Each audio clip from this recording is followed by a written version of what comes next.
Hi, Steve from Wandsworth Physiotherapy. We see a number of patients with muscle injuries in the clinic, and one of the most common muscle injuries is injuries to the calf. Now the calf is made up of the Achilles, the gastrocnemius, the Plantaris and the Soleus, and any of those muscles and tendons can be injured. However, one of our jobs is to actually rule out what might feel like a calf strain, but it's not.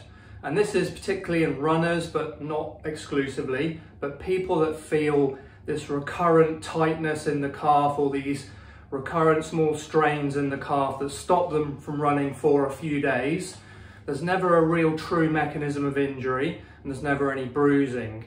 Now, it's unlikely in that case that it's an actual muscle or tendon injury because those things take several weeks to heal. So if you can get back to running reasonably quickly, it's possibly not coming from the calf, and what we see is it's coming from the lumbar spine, and it's a nerve irritation somewhere in the spine or somewhere down the back of the leg, and that will need completely different treatment than a calf injury.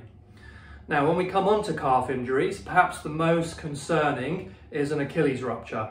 Now, this will happen with a sudden acceleration or a jump. The person typically will feel a kick or a pop in the back of the leg. They'll turn around thinking there's someone there that's kicked them and there's no one there.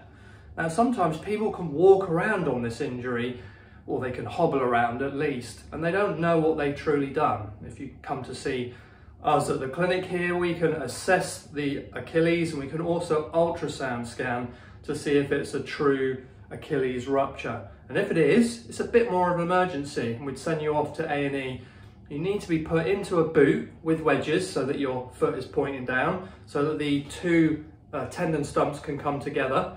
And that might be managed conservatively at that point, or you would certainly then have a discussion with a surgeon as to whether it's conservative or surgical management.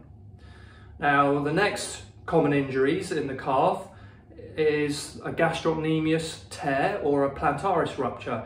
Now again, these happen with a sudden acceleration or a jump. There's a similar feeling of being kicked or a little pop in the back of the leg, but it's usually higher up in the calf, and bruising comes out and it's certainly uncomfortable to walk around on. Now there can be different degrees of calf strain. We can, for ease of purpose, we can describe them as mild, moderate and severe, and we can help to assess that, and we can ultrasound scan it. We can help to decide whether you need to be on crutches, whether you need to go into a walker boot and how long for. Now, bad calf strain can take 3 months to resolve with rehabilitation. If it's a plantaris rupture, well, they're painful, they take time to resolve, but you can live perfectly well without a plantaris tendon. And then lastly, almost sometimes by a process of elimination, but also with a different presentation, is Soleus injuries. Now they're a little bit more tricky to diagnose because of the type of muscle that it is and how it works, but we can't often see it very well on ultrasound. So if we're suspecting a Soleus injury, we'll probably send you off for an MRI. So if you've got a calf injury, a calf strain, and you're wondering what it is, what you need to do, then pop down to the clinic. One of the team can assess you. We can ultrasound scan you. We can get you the right diagnosis and the right treatment, because all of these different calf injuries require a different intervention.